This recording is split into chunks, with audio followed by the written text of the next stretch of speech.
What's up, tricksters, and welcome to the final episode of Yoru to Immortal series, a series where I'm teaching you my best Radiant tips, tricks, and strategies for Yoru. In the previous episode, after only 18 games on a fresh new account, we've reached Ascendant 2 in a record-breaking time. And today I'm gonna share with you the last few tips that will teach you how to actually master this agent. Keep in mind that even though Yoru is currently one of the best duelists in the game, he also requires the highest levels of knowledge and game sense in order to solo hard carry. But once you truly master him, you can easily climb to the tippity top of the ranked jungle.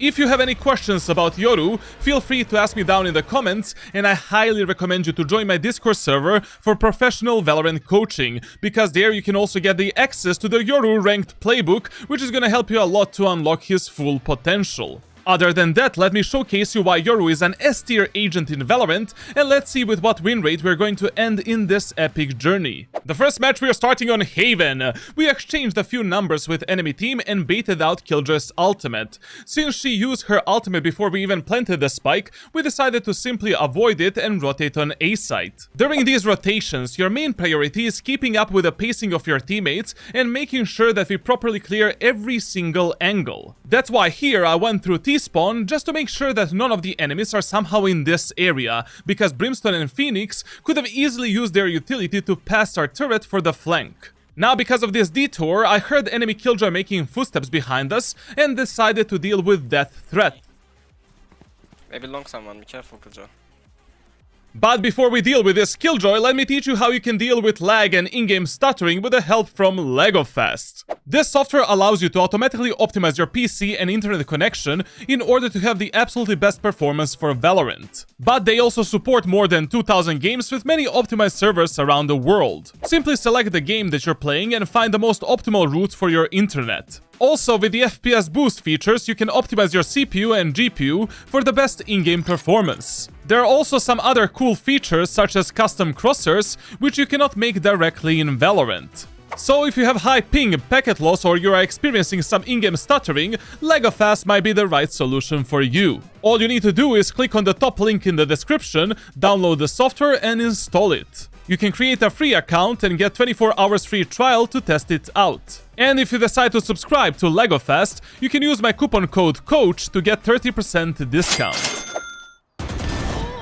Keep in mind that this is not an optimal decision in this situation. Even though I got a kill and made numbers advantage, I'm still far away from my teammates and I cannot control what is going to happen with them on A site. In these scenarios, it is much better to play closer to your allies and deal with the enemy flank later or from some different position that is closer to your teammates. So your job is not only to deal with the enemy's flank, but you also need to be ready for a proper refray game with your teammates in front of you, which is quite easy with Yoru. For an example, it would have been much better if I sent my TP towards A long, deal with this enemy that is behind us, and then I can quickly teleport to support my Omen and Killjoy while they're taking A site. Now, because of this mistake, I'm left in a 1v2 clutch without a spike. In these situations, the first thing you should take a look at is how many ultimate points you need for your ult. In this case, I need only one, but since there is no ult orb in long, my main focus right now is to take at least one kill and then use my ultimate to play a perfect 1v1 post plant.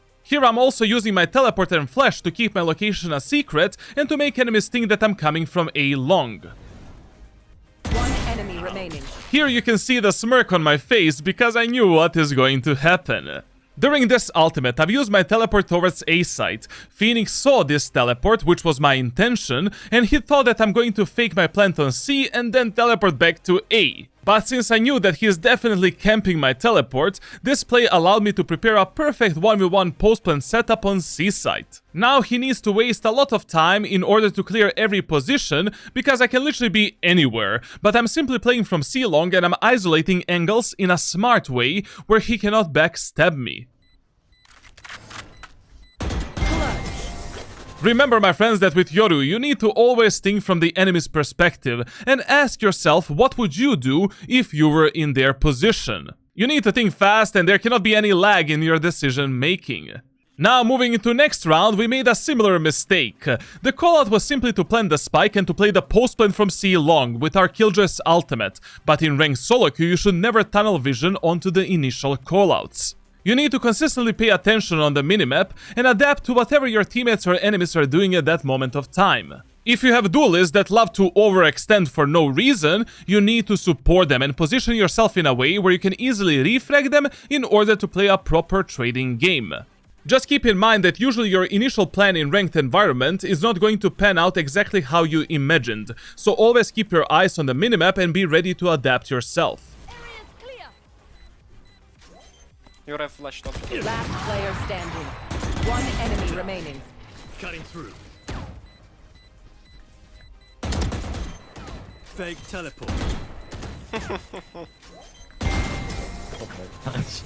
You play like pussy, man. I play. He meant I play smart. And I don't pick unnecessary fights, and I just wanna win a round. In this bonus round on defense, I'm using one of my favorite double bait setups on A-Long of Haven. If you have no idea what enemies are going to execute in a specific round, you should always use your first teleport like this for fast rotations or to escape any dangerous situations. Then you tell one of your teammates to simply bait for you from this default position, and his job is also to destroy every enemy's recon ability. On the same spot, you pre-place your clone, which you activate when enemies are in this long corridor, or when enemies are close to you, if you have some close-range weapons such as Stinger. Immediately as the round starts, you position yourself behind these double boxes, and as soon as enemies destroy the clone, you take a fight with this pop flash. Reloading. Decoy.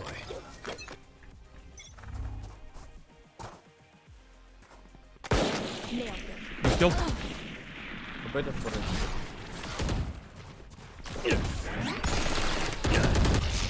But I guess Immortal players don't have hands and they were not precise enough to destroy the clone, which kinda surprised me a bit, to be honest. But regardless, I should have done this pop flash instead of blinding myself and everyone else in this lobby. Since we lost the sight, I'm immediately placing my teleport in this corner for a fast retake, which we can use for various different outplays. All of these plays I've completely explained in the previous episodes of this series, so I highly recommend you to hit that subscribe button right now and leave a like, if you don't want to miss some important tips and tricks in the future. Spike down A. Remember, my friends, that whenever you are in the economy disadvantage, it is really good if you play a bit more aggressive and take any opportunity to abuse these low-buy weapons in order to trade yourself for a few kills. But if you survive and make numbers advantage, you should immediately have a switch in your mindset, and once again you're simply playing chess on a refrag potential. Now in this round, I've prepared one of my favorite setups to defend a set of split. We have a clone as a bait from elbow combined with a teleport behind this pillar.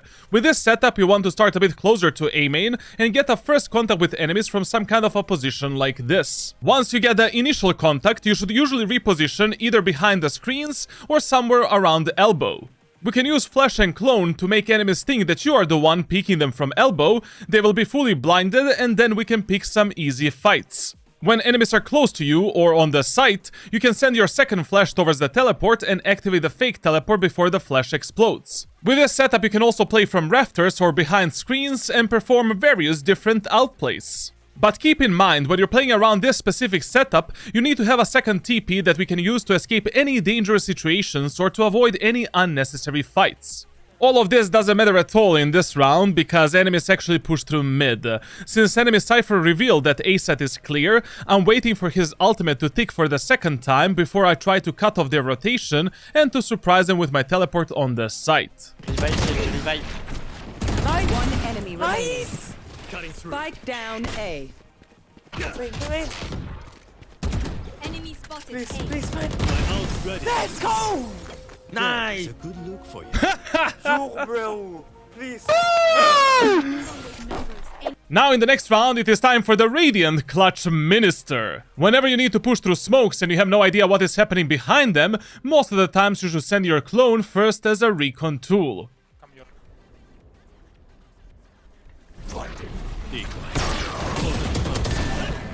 Here I've used my flash to disallow enemies to pick me from garden, and then I've used teleport to connect with my teammates on the site and to avoid any unnecessary solo fights. I really thought that my teammates are simply going to close the doors and we just play a proper 3v3 post plant, but hey, my KO had a different plan. Last player standing.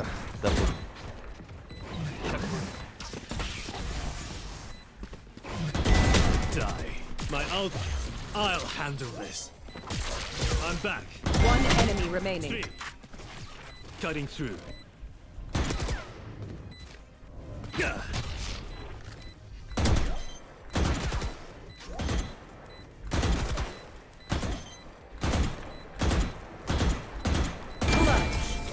Holy fuck, bro, nice. Now let's review the ending of this round. In a 1v2 post-playing clutch, it is completely fine using ultimate to reposition on a better location, from which you can take easier fights, even if that location is only a few meters away. Under the rafters I only have one angle from which I can peek enemies, but behind the generator we have two angles, and it is simply easier to fight multiple enemies from this position. After the kill on Jett, I've noticed that my TP reset, and since Spike is planted for A main, it is much easier playing this post plant from that location. From this spot we don't even need to fight this KO, we just need to apply pressure and waste as much time as possible before the Spike detonates. This is why I've said that you need to have a great game knowledge in order to truly become a good Yoru main.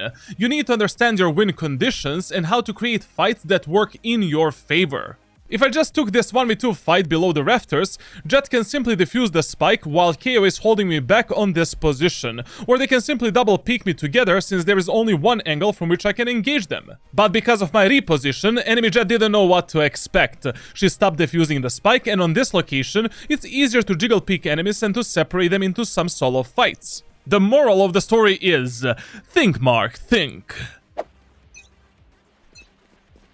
Time to jump.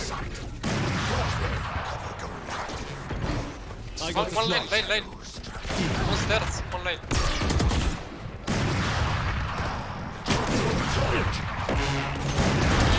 You're done. My ult's ready. Can't use that. One side by side. Can't use that. One Sorry. enemy remaining. CT opposite. He was up. Portal closed. Spike planted. Close to you. I'll handle this. Time to jump. She's the main. Main. Fake teleport. Now let's do a recap of this round. At the start I've used this aggro TP in B main, which I can combine with flash if enemies are close.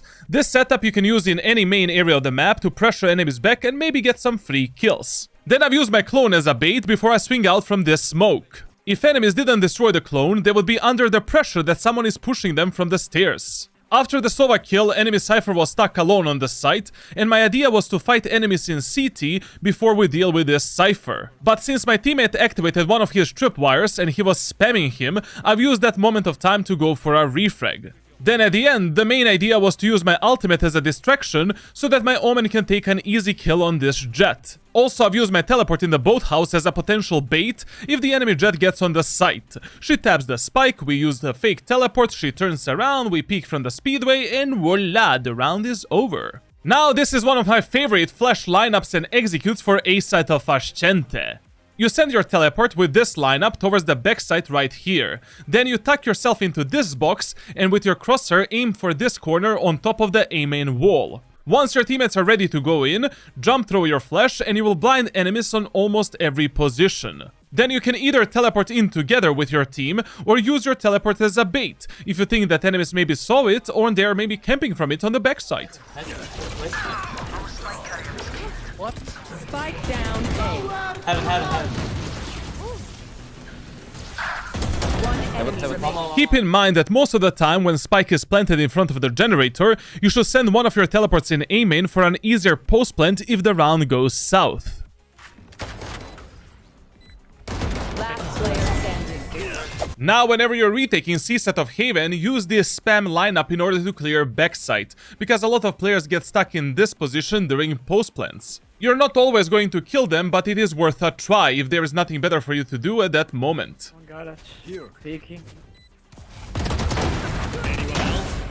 Most of the time when you're going for this retake, you want to place your teleport in this corner, and then we can do various different outplays. If enemies are exactly on the bomb site, we can use the fake flash teleport mechanic. You throw your flash first, fake teleport before the flash bounces, enemies are going to eat your flash, and then you can engage them from the backside. You can also go for an actual flash teleport if you know the exact location of enemies and do something like this.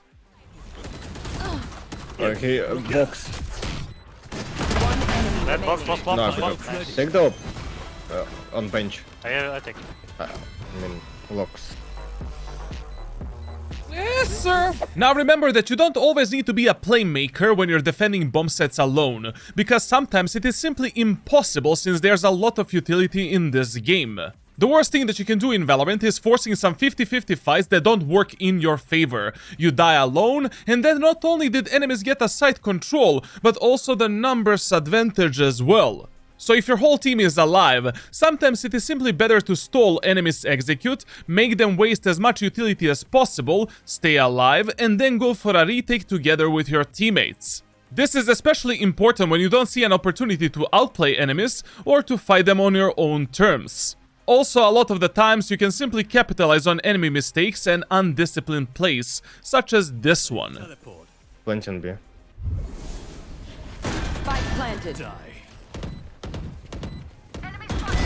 Idiot. Remember, my friends, whenever enemies end up in numbers disadvantage during post plants, always expect them to do some solo plays and lurk like this. Here I've used my ultimate mainly as a pressure making tool since we're playing overtime, and keep in mind to always check how many bullets is left in your gun before you ult. Also, if you need to use your ultimate fast, instead of wasting your time reloading your weapon, you can simply drop your weapon with 0 bullets before you use the ultimate and then pick up the weapons of dead players from the ground. Now on Haven, A site is our default bomb site and that is why you should always defend it in the first round. Based on Valorant rank data, around 60% of times on the attacker's side, players are going to push A in the first round, so we should be the ones defending it. Also, same as I was teaching you with every other agent, we should perform the classic shorty strategy, but this time I've done it in a different way. At the start of this round, I've told my Omen that if enemies are pushing A site, he needs to give me a fast cubby smoke for short, right here, like this.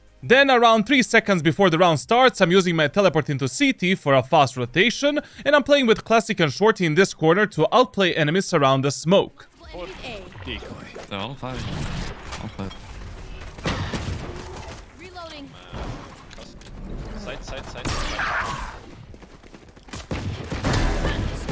Eyes down.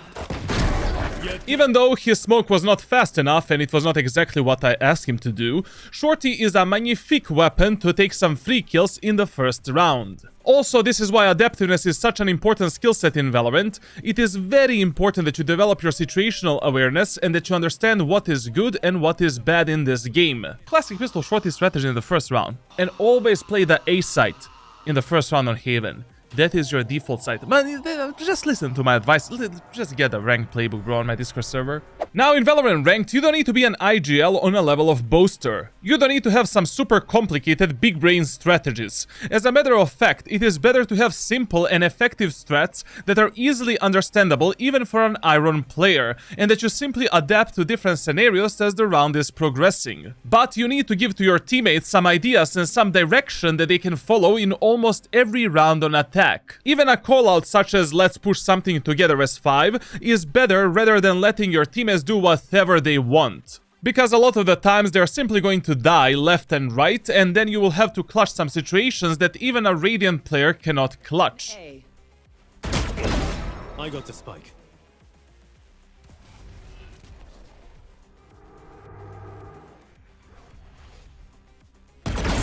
Here I've noticed that I need only 1 ultimate point for my ult, and I understand that this is my only win condition right now. If I get my ultimate, I can easily scout for the remaining enemies and isolate them into some favorable 1v1 fights. But because I'm overexposed, picking this orb is extremely dangerous, so I'm waiting to see if anyone in the enemy team is going to be undisciplined enough to fight me alone.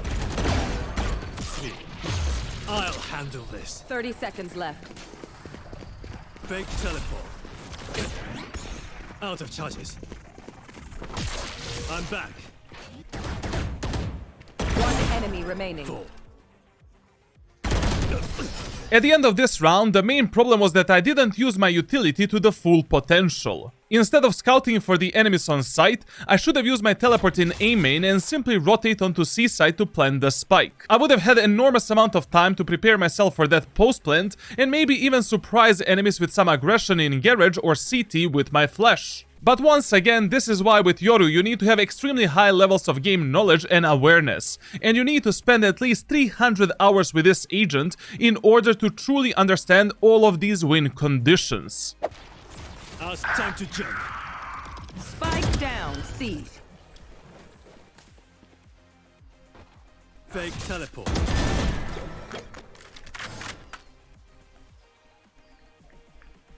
Cypher on C.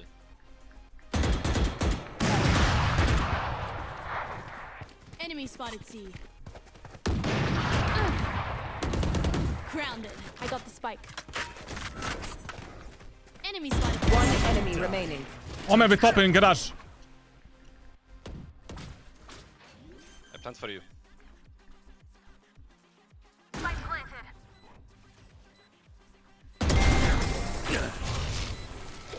Time for another quick round recap.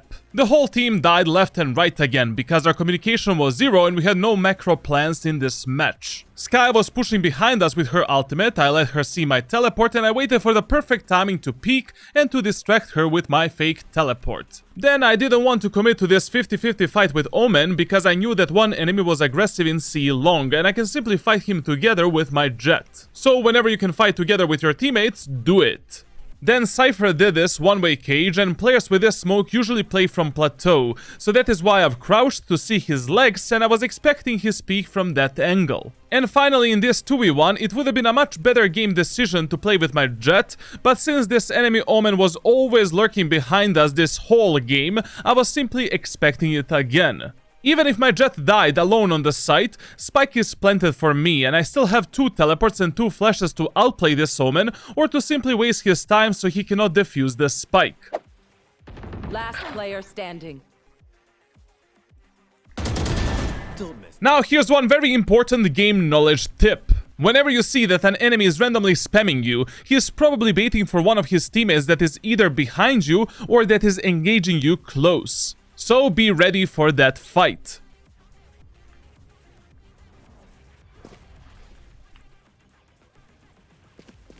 Here you can see another prime example of why basic communication is so important in FPS games. Cypher probably didn't tell his Omen that I teleported backside, which gave me a free kill. You need to communicate what you see, what you hear, and what you want to do in every single round. Just the basic callouts and information, or at least use your smart pings. One enemy remaining. My ult's ready. Oh, you got that best. GG guys. Hackers win.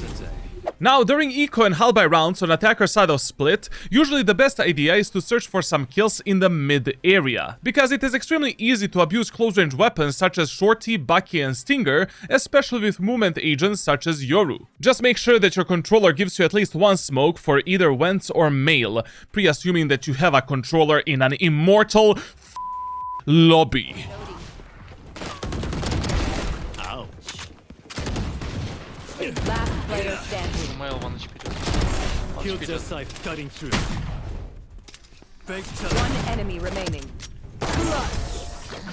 Easy, bro. Anyone else think they can kill a god?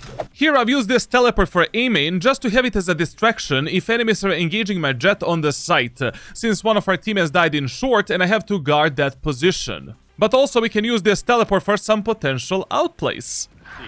Inside.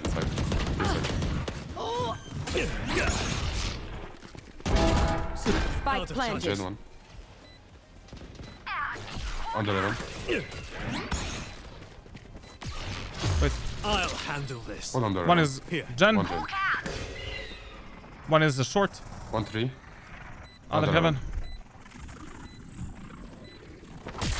I'm back. One enemy remaining. Gen 2. Time to jump. Fake teleport. Default. I'm leaving.